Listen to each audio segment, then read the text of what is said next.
ditagih nih sama Pak Mahfud, kenapa mandek aja nih jalan di tempat, sudah lebih dari 10 tahun ini RUU tapi nggak juga masuk. Nah kebetulan 2003 ini masuk prolegnas, tapi rekan separtai Anda, Pak Bambang Pacul bilang gampang lobbynya jangan di sini, jangan sama Korea-Korea ini katanya. Telepon aja ketua umum kita, pasti semua bisa. Jadi ini pertanyaan muncul tadi Mas diskusinya, ini wakil DPR ini wakil rakyat atau wakil partai ini? Silakan. Ya, terima kasih Anggi. Selamat malam para narasumber. Jadi gini, saya tentu tidak bisa menjawab apakah yang disampaikan oleh Mas Bambang Pacul itu dalam konteks gurauan ataukah serius atau itu yang terjadi. Yang saya alami sendiri, saya anggota fraksi PDI Perjuangan, saya pernah di dalam rapat Komisi 3, kalau Anggi tidak percaya boleh tanya ke anggota Komisi 3 yang lain. Saya pernah menyampaikan bahwa saya berbeda dengan fraksi yang saya ikuti. Artinya saya bisa berbeda dengan fraksi PDI Perjuangan. Berbeda dengan itu suara pernah partai saya, bisa? Loh iya ini true story ya. Ketika mengambil keputusan di Komisi 3, saya menyatakan bahwa saya berbeda dengan komisi dengan fraksi PDI Perjuangan. Yang lain pada ini pasti di PAW atau apa gitu kan. Ini konteksnya ke pertanyaan Anda tadi. Yeah. Ternyata saya tidak diapa-apain tuh. Biasa aja. Artinya apa?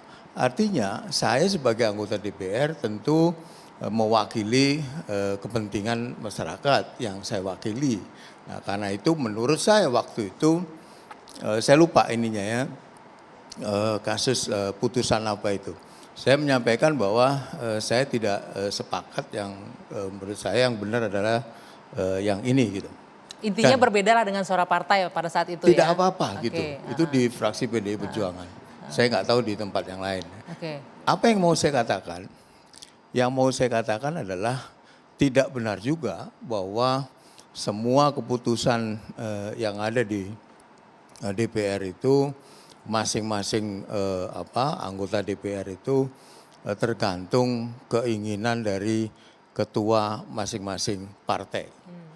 Itu saya alami dan saya sering begitu di rapat-rapat Komisi 3 ya.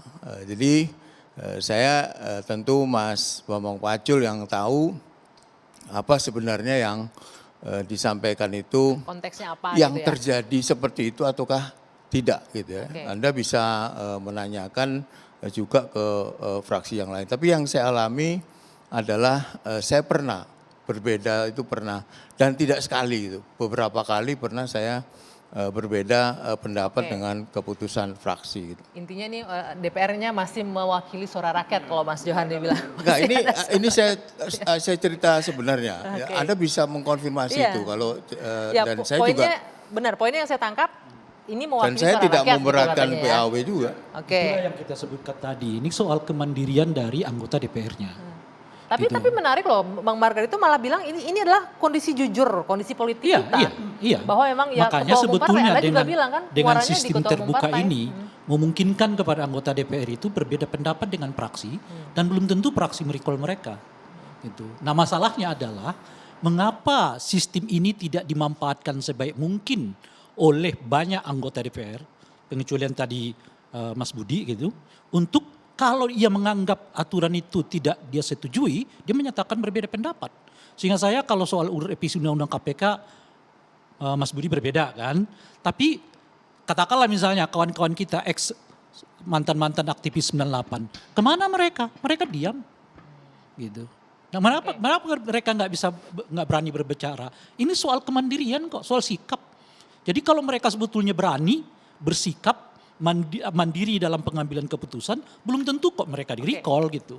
Baik. Sebelum kita lanjutkan saya ke Mas Uceng dulu. Mas Uceng, Anda sudah menyimak dari awal tadi diskusi kita ya. Tapi sebelumnya saya ingin mengucapkan selamat dulu nih untuk jabatan barunya sebagai pimpinan Komite Pengawas Perpajakan, Komwasjak Indonesia.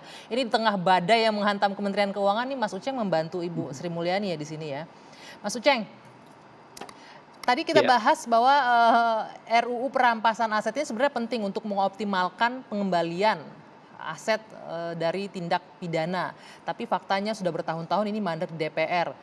Nah, baru kebuka nih pada beberapa waktu lalu bahwa RUU ini harusnya lobbynya nggak di anggota DPR, ternyata harus ke ketua umum partai. Respon Anda bagaimana? Iya, yang pertama kita kan harus tetap bilang bahwa DPR itu pasti perwakilan rakyat. Kalau bukan perwakilan rakyat, namanya DPP, Dewan Perwakilan Partai kan. Saya kira kesan yang pertama tentu saja dia harus tetap perwakilan rakyat. Kedaulatan ada di tangan rakyat dan dilaksanakan menurut Undang-Undang Dasar. Itu sebabnya kita menyematkan dia ada nama DPR gitu. Nah, itu salah satu fungsi. Tapi yang kedua memang satu sisi di internal partai sendiri ada yang disebut dengan disiplin partai, parti disiplin. Parti disiplin itu memang bagaimana sebuah partai bisa menjaga seberapa disiplin anggotanya di dalam satu partai. Dan itu satu hal yang penting juga kalau kita bicara soal teori kepartaian, parti disiplin itu penting. Nah, problemnya sebenarnya bukan di parti disiplinnya, tapi problemnya adalah pengambilan keputusan di internal partai atau bagaimana partai membuat keputusannya atau cara pandangnya seberapa demokratis di internal. Nah, itu problemnya. Jadi apakah pengambilan keputusan, pendapat partai itu diambil secara kolektif ataukah kemudian hanya diambil oleh ketua partai atau wakil ketua partai saja? Nah, itu problemnya di situ. Jadi Mas Uceng, nyaris sebenarnya. Mas Uceng, kalau kita lihat tadi Mas Johan Budi kan bilang ya mungkin saja Pak Bambang Pacul ini konteksnya bergurau begitu kan menyampaikan, tapi Bang Margarito dan Mas Ray Rangkuti bilang inilah potret nyata bahwa memang mereka yang mewakili kepentingan partai sesungguhnya, sehingga salah satunya RUU perampasan aset juga nggak jalan-jalan akhirnya. Anda sebagai penggiat anti korupsi juga melihat ini bagaimana? Sebenarnya tidak ada yang murni keliru dari pernyataan itu, karena satu bersandar pada lebih idealitas, satu bersandar pada lebih realitas. Ya. Saya udah bilang tadi bahwa disiplin partai itu penting. Nggak boleh, tetap dalam sebuah partai itu harus ada kesamaan visi dan disuarakan dalam satu konteks. Jadi partai itu harus disiplin, harus dijaga. Walaupun pada saat yang sama, persoalannya itu bukan terletak pada disiplin partainya, tapi seberapa luas pengambilan keputusan. Misalnya nih, ketika PDIP mau menyusun pandangan terakhir soal undang-undang perampasan aset misalnya, maka seberapa demokratis itu dibangun? Apakah semua orang dilibatkan ataukah hanya menunggu petunjuk dari ketua partai saja? Apakah ada partai yang lebih luas? Biasanya ada partai yang lebih luas. Tapi apakah ada partai yang lebih menunggu petunjuk ketua partai? Bisa juga begitu. Menarik, Mas Uceng. Tahan dulu, nanti saya akan coba konfirmasi ke Mas Johan. Untuk RUU perampasan aset, apakah menunggu dari pimpinan partai atau dari keseluruhan suara dari anggota partainya? Usai jeda nanti kita lanjutkan sesaat lagi.